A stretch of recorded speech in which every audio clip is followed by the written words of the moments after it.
बच्चों नमस्कार। आज हम लोग संस्कृत साहित्य के इतिहास के बारे में आपको परिचय देने का प्रयास करेंगे। अभी तक हम लोग शुकनासोपदेशम पढ़ रहे हैं और बीच में थोड़ा सा हम लोग जिसे कहें कि नीरसता को और एक जैसे विषय को रोकते हुए आपको संस्कृत साहित्य का इतिहास पढ़ा रहे हैं। यद्यपि जब भी मैंने प्रारंभ किया है आपके कोर्स को, तो उसमें बीच में संस्कृत साहित्य के इतिहास का अथवा संस्कृत की साहित्य की जो विधाएं हैं उनके बारे में हमने थोड़ी बात की है संक्षिप्त रूप से। लेकिन संस्कृत साहित्य का इतिहास आपके सेकेंड ईयर के सेकंड पेपर में एक यूनिट में चलता है, तो हम इसको बीच में थोड़ा देखेंगे और जो है साथ साथ शुकनासोपदेशम और ईशावास्योपनिषद वैदिक साहित्य के जो ऋचाएँ हैं उन सबको भी पढ़ेंगे। तो संस्कृत साहित्य की अगर हम बात करें तो उसके महत्व को बताते हुए काव्यादर्श में दंडी ने कहा है, संस्कृतम नाम देवी वागन वागन व्याख्यातः महर्षि भी भाषासु मधुरा मुख्या दिव्या गिर्वाण भारती।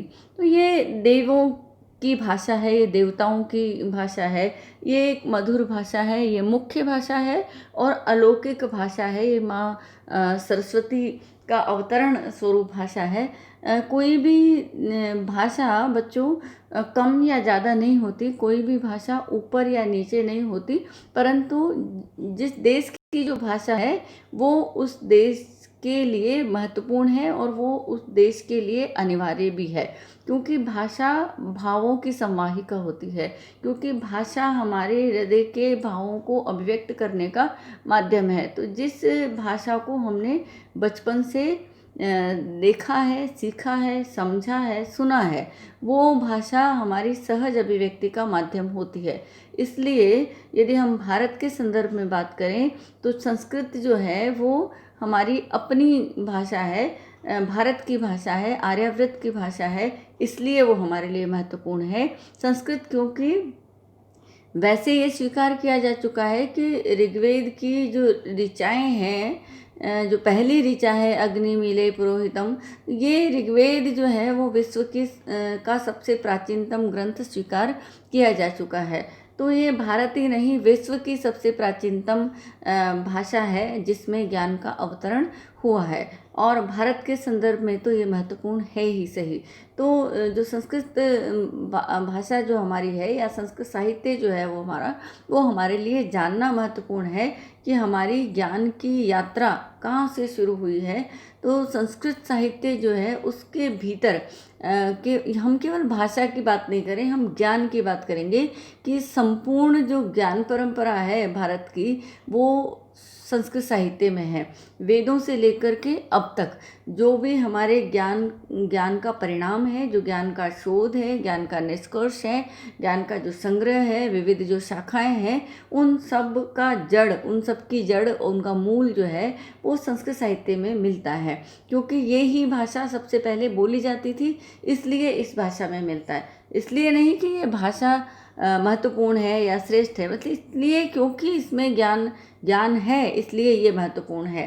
क्योंकि इसमें कोई भी विषय की जड़ में जाने से पहले हमें जो है, अगर हम उसको मूल रूप से जानना चाहते हैं तो हमको इस भाषा के साहित्य में अंदर प्रवेश करना पड़ेगा। इसलिए भारतवर्ष के लोगों के लिए भी और जो भारतवर्ष के ज्ञान को जानना चाहते हैं उन सब वैश्विक धरातल के लोगों के लिए भी संस्कृत साहित्य को पढ़ना और समझना बहुत ज़रूरी है। तो जो है बच्चों, जो संस्कृत साहित्य है हमारा, वो संस्कृत क्यों है, हम इसको संस्कृत क्यों कहते हैं, तो हम इस बात को समझें कि ये संस्कृत नाम तब से पड़ा है जब इस भाषा को व्यवस्थित कर दिया गया, इसको परिष्कृत कर दिया गया, इसको परिमार्जित कर दिया गया, इसको नियमों में बांध दिया गया, इसकी व्याकरण का निर्माण कर दिया गया, इसके जो पद हैं, जो वाक्य है, जिसकी संरचना जो है उसके नियम बना दिए गए। तो जब भाषा का परिमार्जन हुआ तब वो संस्कृत कहलाई। इससे पहले उसको भाषा कहा जाता था। यानी वैदिक जो साहित्य है उस समय तक ये संस्कृत नाम नहीं है। वैदिक जो साहित्य है उसमें इसके लिए भाषा शब्द का प्रयोग किया गया। भाषा जो है वो भाष धातु से बनती है। इसका मतलब ये है कि जो बोली जाती है वो भाषा है। और उस भाषा को जब परिष्कृत कर दिया गया तो संस्कृत का मतलब है शुद्ध। तो जो शुद्ध कर दी गई, जो व्यवस्थित कर दी गई, जो नियमों में बांध दी गई, तो जिसको सही कर दिया तो वो संस्कृत कहलाई। इससे पहले वो भाषा कहलाई। तो हम इस अंतर को समझें कि जब हम वैदिक साहित्य की बात करते हैं तब वहाँ उसका नाम संस्कृत नहीं है, वहाँ वो भाषा है। वो उस समय के लोगों की भाषा थी, बोलने की और लिखने की भी, और उसका व्याकरण थोड़ा अलग है। और यहाँ जो हमारे व्याकरण के नियम है वो पाणिनि के द्वारा बहुत ज़्यादा व्यवस्थित और नियमबद्ध कर दिए गए हैं, इसलिए उसका नाम पड़ा संस्कृत। और उससे पहले उसका नाम था भाषा। तो भाषा जो है वो भाष धातु से बनता है, तो जो बोली जाती है वो भाषा है। और फिर जब इसको परिष्कृत, परिमार्जित और व्यवस्थित कर दिया गया तब वो संस्कृत है। तो ये जो संस्कृत है साहित्य, उसको अगर हम चाहें कि संस्कृत साहित्य को किस तरीके से हम व्यवस्थित या सुविधाजनक तरीके से हम इसका अध्ययन कर पाएँ, या इसकी शैली के आधार पर अगर हम इसका विभाजन कर पाएँ, तो इस संस्कृत साहित्य को कितने भागों में बांटा जा सकता है।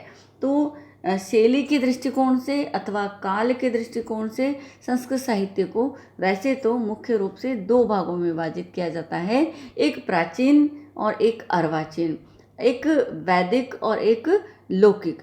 तो जो वैदिक वाङ्मय है वो वैदिक है, उस समय वो भाषा थी। और उसके बाद में जो लौकिक संस्कृत है, जो रामायण से शुरू होता है, उसको लौकिक साहित्य कहा गया।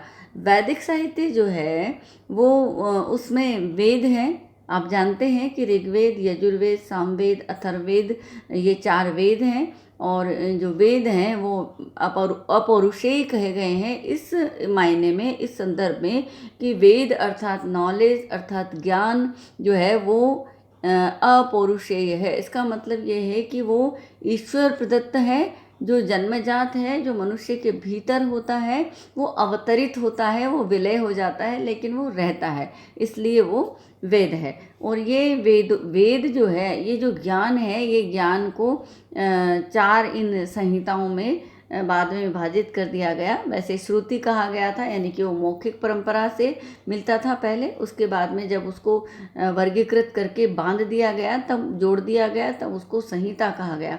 और ये जो वेद हैं, इनकी व्याख्या करने के लिए, इनको समझने के लिए, इनके गूढ़ रहस्यों को सरलीकृत करने के लिए, इसके जो तर्क है, इसकी जो गहनता है, उसको स्पष्ट करने के लिए अन्य ग्रंथों को लिखा गया। इसके व्याख्या ग्रंथों को, वो जो व्याख्या ग्रंथ हैं वो प्रत्येक वेद के ब्राह्मण ग्रंथ हैं, वो उनके आरण्य ग्रंथ हैं, और उपनिषद हैं, और इसके अलावा शिक्षा, कल्प, व्याकरण, निरुक्त, छंद, ज्योतिष आदि जो है इसके अंग हैं, जो वेदांग है, जो वेदों के अर्थ को समझने में सहायता करते हैं। तो फिलहाल वैदिक साहित्य के व्याख्या में हम बहुत गहराई में, उस विस्तार में नहीं जाएंगे, क्योंकि हम यहाँ पर लौकिक संस्कृत साहित्य के इतिहास की बात करेंगे जो आपके कोर्स में है। और वैदिक के बाद एक लौकिक संस्कृत साहित्य जो हमारे रामायण से शुरू होता है। महाकवि वाल्मीकि ने रामायण को जो लिखा है, तो वाल्मीकि आदि कवि कहे जाते हैं, और रामायण जो है वो आदि काव्य कहा जाता है। तो वैदिक से लौकिक संस्कृत साहित्य जहाँ से प्रारंभ होता है वो रामायण से प्रारंभ होता है, जिसकी कहानी आप लोग जो है वो पढ़ते हैं कि वो वाल्मीकि तमसा नदी के किनारे पर जब वो स्नान के लिए गए, तब उन्होंने देखा कि किसी शिकारी ने क्रोंच पक्षियों में से एक पक्षी को मार दिया है। तो स्वतः ही करुणा उनके मन में उत्पन्न हुई, शोक उनके मन में उत्पन्न हुआ, और वो जो शोक है वो श्लोक के रूप में इस प्रकार से निकला कि मां निषाद प्रतिष्ठाम त्वमगमः शाश्वती समायत क्रोंच मिथुनाद एकम अवधि काम मोहितम। तो ये पहला श्लोक था जो वाल्मीकि के मुख से स्वतः ही निश्रित हुआ। और उसके बाद उनको आदेश हुआ ब्रह्मा का कि तुम राम का चरित्र लिखो। और वो जब राम का चरित्र उन्होंने लिखा तो वो रामायण, और वो रामायण जो है वो इस लौकिक संस्कृत साहित्य का पहला ग्रंथ है, और जो कि उपजीव्य काव्य में भी गिना जाता है, रामायण महाभारत दोनों। तो ये लौकिक संस्कृत साहित्य की शुरुआत रामायण से हुई, और उसके बाद में साहित्य की सभी विधाओं में जो है वो लौकिक संस्कृत साहित्य लिखा गया। तो अगर हम मोटे तौर पर बात करें तो ये वैदिक साहित्य और लौकिक साहित्य है, प्राचीन और अर्वाचीन है। लेकिन अब आधुनिक साहित्य में जो है आधुनिक संस्कृत साहित्य जो 19वीं शताब्दी से प्रारंभ हुआ है वो भी एक तीसरा भाग उसके अंदर जुड़ गया है। तो प्राचीन है, अर्वाचीन है, और अब जो अंबिका दत्त व्यास से 19वीं शताब्दी के बाद का जो साहित्य है वो आधुनिक संस्कृत साहित्य है। तो इस तरीके से हम उसको 3 भागों में विभाजित करते हैं। तो मोटे तौर पर ये 2 भागों में विभाजित है, प्राचीन और अर्वाचीन, वैदिक और लौकिक। इस तरीके से हम शैली की दृष्टि से, काल की दृष्टि से, व्याकरण की दृष्टि से, साहित्य की विधा की दृष्टि से हम इनको विभाजित कर सकते हैं। अब हम आते हैं संस्कृत साहित्य पर। तो संस्कृत साहित्य की विधाएं कौन कौन सी है? तो जब हमने सुखनासोपदेशम प्रारंभ किया था तब भी हमने बात की थी कि साहित्य का वो तरीका जिसमें कवि अपने भावों को व्यक्त करता है वो उसकी विधा, यानी वो उसका तरीका कहलाता है। तो कवि अपनी बात को, अपनी जनमंगल की साधना को वो काव्य में प्रकट कर सकता है, वो गद्य में प्रकट कर सकता है, वो नाटक में, रूपक में प्रकट कर सकता है, वो कहानियों में, उपन्यासों में प्रकट कर सकता है, वो मुक्तक में प्रकट कर सकता है। तो किसी भी तरीके से वो प्रकट करे, लेकिन क्रांतदर्शी कवि जो समय से पार देख सकता है, जो समाज की पीड़ा को महसूस कर सकता है, वो समाज के हृदय से, उसके अंतस चेतना से साक्षात्कार कर सकता है, वो किसी भी विधा में लिखे वो काव्य कहलाता है। और उस काव्य की कोई भी विधा को लिखने वाला जो क्रांतदर्शी है वो कवि कहलाता है। तो इस तरीके से संस्कृत साहित्य की कोई सी भी विधा हो वो काव्य की श्रेणी में आती है। तो यदि हम विधाओं की बात करें तो हम कहेंगे कि ये हम बात कर चुके हैं, वैदिक वाङ्मय है और लौकिक साहित्य है, और अब जो है वो आधुनिक साहित्य भी इसमें जुड़ गया है। तो विधाओं की यदि हम बात करें तो हमारे पास में, हमने पहले भी बात की है शुकनासोपदेशम के संदर्भ में, कि साहित्य की 2 प्रकार की विधाएं हो सकती है, एक दृश्य काव्य और एक श्रव्य काव्य। इसका मतलब ये है कि काव्य का वो स्वरूप जिसको हम सुनते तो हैं लेकिन देख भी सकते हैं, और काव्य का वो स्वरूप जिसको हम देख नहीं सकते, केवल सुन सकते हैं। तो जिसको हम सुन सकते हैं और देख सकते हैं वो दृश्य काव्य कहलाता है। और इस दृश्य काव्य में रूपक आता है। रूपक में रूप का आरोप होता है, यानी जो लिखा जाता है पात्र के चरित्र और उनका चित्रण। तो जो पात्र हैं उन पात्रों के चरित्र को, उनके रूप का आरोप किया जाता है, उसका अभिनय किया जाता है। तो नायक का अभिनय जब नट करता है हम उसको देखते हैं, उस नट को हम नायक समझते हैं और उसके हृदय की भावनाओं से साक्षात्कार करते हैं, और सहज में ही हम अपनी पीड़ाओं का, हम समस्याओं का समाधान करते हैं, और ब्रह्मानंद सहोदर आनंद से जिसे कहें कि रूबरू होते हैं, उसका सामना करते हैं, उसकी अनुभूति करते हैं, रसानुभूति करते हैं। तो ये दृश्य काव्य होता है। तो रूपक जो है वो दृश्य काव्य के अंतर आता है। रूपक के जो है 10 प्रकार है, हमने पहले भी बात की थी। भाण, नाटक, प्रकरण, भाण, व्यायोग, समवकार, डिम, इह, मृग, अंक, वीथी आदि, और उपरूपक भी हैं, नाटिकाएं भी हैं। अब श्रव्य काव्य की अगर हम बात करें तो श्रव्य काव्य जो है वो पद्य में हो सकता है। सर्वप्रथम जो ऋग्वेद की ऋचा का अवतरण हुआ वो पद्य में हुआ।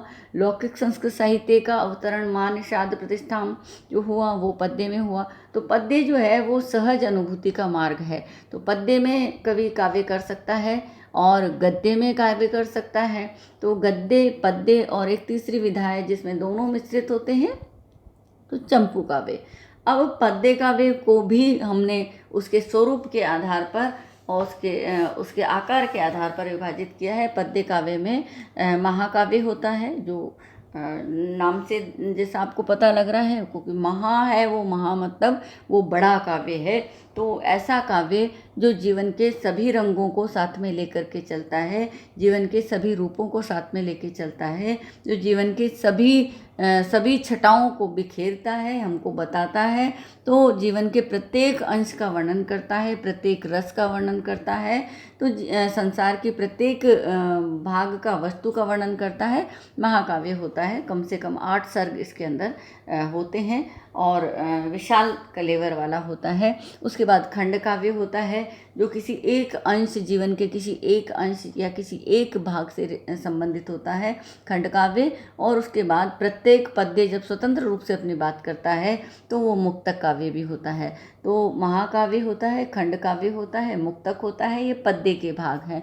और गद्य की बात हम करें तो गद्य जो है वो उसके 2 भाग किए गए, एक कथा और एक आख्यायिका।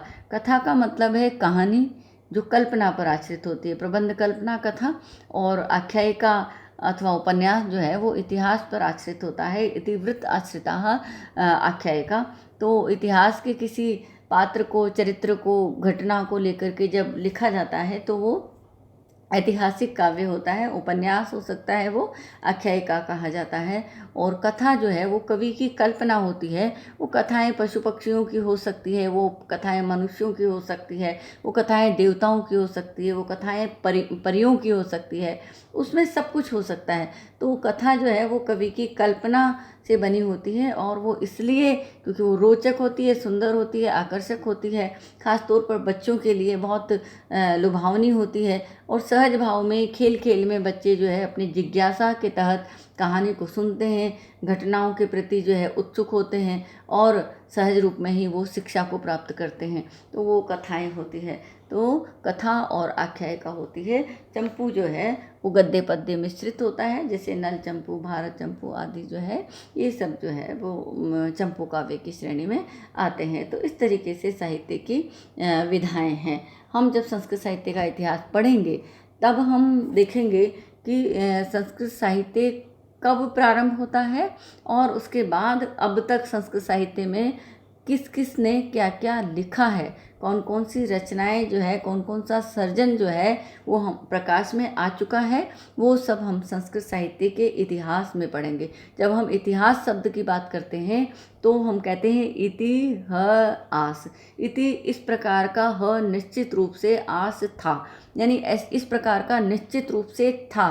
तो जो भूतकाल में जो हो चुका है वो इतिहास होता है, यानी कि जो संस्कृत साहित्य में अभी तक जो लिखा जा चुका है वो संस्कृत साहित्य का इतिहास है। तो संस्कृत साहित्य में ऋग्वेद की प्रथम ऋचा से आज तक जो आधुनिक संस्कृत साहित्यकार लिख रहे हैं, वो जो लिखा जा चुका है वो इतिहास हो चुका है। और इस इतिहास से हमारा परिचय होना इसलिए ज़रूरी है कि जो ज्ञान का पूरा संसार इसके अंदर है।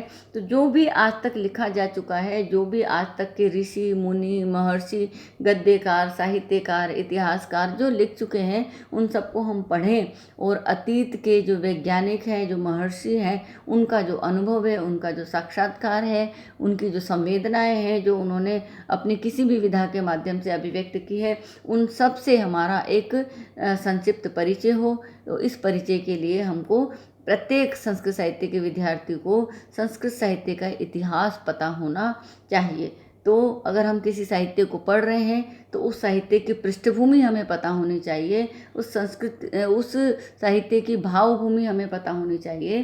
तो हम लोग जो है, जो संस्कृत साहित्य के विद्यार्थी हैं, उनको संस्कृत साहित्य की विधाओं के बारे में, उसकी कृतियों के बारे में और कवियों के बारे में सामान्य जानकारी होनी चाहिए। तो हम लोग जो है साहित्य के इतिहास में यहाँ पर वैदिक साहित्य को नहीं पढ़ेंगे, लेकिन लौकिक साहित्य आपके कोर्स में है तो उसको वैदिक साहित्य को पढ़ेंगे, उसका संक्षिप्त परिचय लेंगे। लेकिन लौकिक संस्कृत साहित्य, उपजीव्य काव्य, महाकाव्य, खंड काव्य, गीति काव्य, दूत जो है स्तोत्र साहित्य, कथा साहित्य, उपन्यास, इन सबको हम पढ़ेंगे आपके सेकेंड ईयर के पाठ्यक्रम के अंतर्गत। जितना आपका 20 नंबर का एक यूनिट उसकी है, तो इसके लिए हम संक्षिप्त रूप से, यद्यपि संस्कृत साहित्य का इतिहास बहुत बड़ा है, विशाल है, परंतु हम यहाँ सामान्य रूप से आपको संस्कृत साहित्य के इतिहास के बारे में जानकारी देंगे। आज के लिए इतना ही, धन्यवाद।